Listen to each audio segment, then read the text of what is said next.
جہیز کا نام سنتے ہی لڑکے والوں پر ایک عجیب سا تاثر چھوڑتا ہے، کیونکہ جہیز کا مطالبہ لڑکے والوں کی طرف سے ہی کیا جاتا رہا ہے۔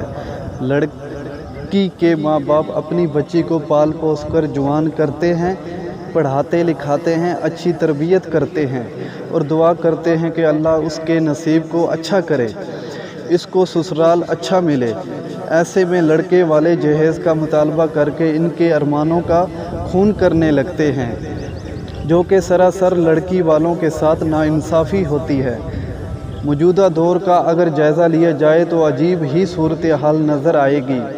کچھ سالوں پہلے جو مطالبہ لڑکے والوں کی طرف سے کیے جاتے تھے، اب وہی مطالبے لڑکی والوں کی طرف سے بھی ہونے لگتے ہیں۔ لڑکے والے شادی سے پہلے سونا، گاڑی یا موٹر سائیکل، اچھا فرنیچر، فریج، اے سی، اوون، جوسر مشین، کراکری اور پتہ نہیں کون کون سی لسٹ تیار کر کے بیٹھے ہوتے ہیں، اور دوسری طرف لڑکی والے یہ کہتے ہیں کہ لڑکے کا اپنا ذاتی گھر ہو، ایک عدد پلاٹ ہو، گاڑی لازم ہو، کاروبار اچھا ہو اور کوئی نوکری ہو تو 1-2 لاکھ سے کم تنخواہ نہ ہو، فیملی مختصر سی ہو، اور کیا ہی اچھا ہوگا کہ لڑکا فیملی سے الگ ہی رہتا ہو۔ کچھ ایسے ہی عجیب و غریب قصے یہاں شیئر کرتا ہوں۔ لڑکی کا رشتہ آیا، ماں بہت خوش کہ بیٹی کی شادی ہو جائے گی اور وہ اپنے سسرال خوش رہے گی۔ لڑکے والوں کا آنا ہوا، دونوں خاندان والے آپس میں ملے، ایک دوسرے کو پسند کیا گیا۔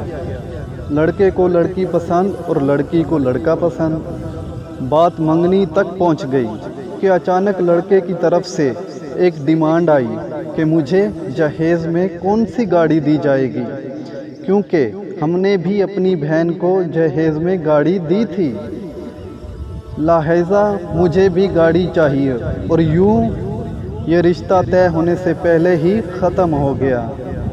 ایسے ہی لڑکے والوں نے ایک لڑکی کا رشتہ دیکھا۔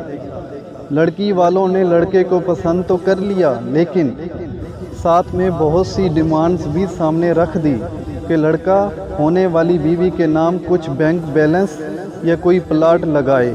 اگر ایسا کر سکتے ہیں تو ہمیں رشتے سے کوئی اعتراض نہیں ہے۔ اسی طرح اور بہت سے مطالبے آج کل لڑکے اور لڑکی والوں کی طرف سے کیے جاتے ہیں۔ آخری میں یہ نتیجہ ہوتا ہے کہ لڑکا لڑکی دونوں کی عمریں بڑھنے لگتی ہیں، جس کی وجہ سے بعد میں رشتے ملنا مشکل ہو جاتے ہیں۔ پہلے وقت اچھا خاندان، اچھے لوگ یا دیندار دیکھ کر رشتے جوڑ جاتے تھے، جو مرنے کے بعد ہی ختم ہوا کرتے تھے، لیکن اب رشتے بنتے بعد میں، ٹوٹتے پہلے ہیں۔ لالچ پہ قائم کیے گئے رشتے کبھی بھی زیادہ دیر نہیں چلتے، کیونکہ جو ایک بار مطالبہ کرتا ہے وہ بار بار بھی کر سکتا ہے۔ آج کل لوگوں نے مطالبے کے چکر میں نکاح کو بہت مشکل بنا دیا ہے اور کہتے پھرتے ہیں کہ اچھے رشتے نہیں ملتے۔ جب ہم لوگ رشتے جوڑتے وقت اتنے مطالبے رکھیں گے تو پھر کیسے ہوں گے یہ رشتے؟ قرآن پاک میں اللہ تعالیٰ نے ارشاد فرمایا، تم میں سے جو مرد عورت بے نکاح کے ہوں ان کا نکاح کر دو، اور اپنے نیک بخت غلام لونڈیوں کا بھی، اگر وہ مفلس بھی ہوں گے تو اللہ تعالیٰ ان کو غنی بنا دے گا۔ اللہ تعالیٰ کشیدگی والا اور علم والا ہے۔ نبی اکرم صلی اللہ علیہ وسلم کا ارشاد گرامی ہے، اے نوجوانوں کی جماعت، تم میں سے جو کوئی استعداد رکھتا ہو وہ ضرور شادی کرے، کیونکہ یہ شادی نگاہ کو بہت جھکانے والی اور شرمگاہ کی خوب حفاظت کرنے والی ہے، اور جو شادی کی طاقت نہیں رکھتا وہ روزے رکھے، بس یہ اس کے لیے ڈھال ہوگا۔ نبی کریم صلی اللہ علیہ وسلم کا فرمان ہے، اگر تمہارے ہاں کوئی ایسا آدمی نکاح کا پیغام بھیجے جس کے دین اور اخلاق سے تم مطمئن ہو تو اس کے ساتھ اپنی بیٹیوں کی شادی کر دو، اور اگر تم نے ایسا نہ کیا تو زمین میں بہت بڑا فتنہ اور فساد پھیلے گا۔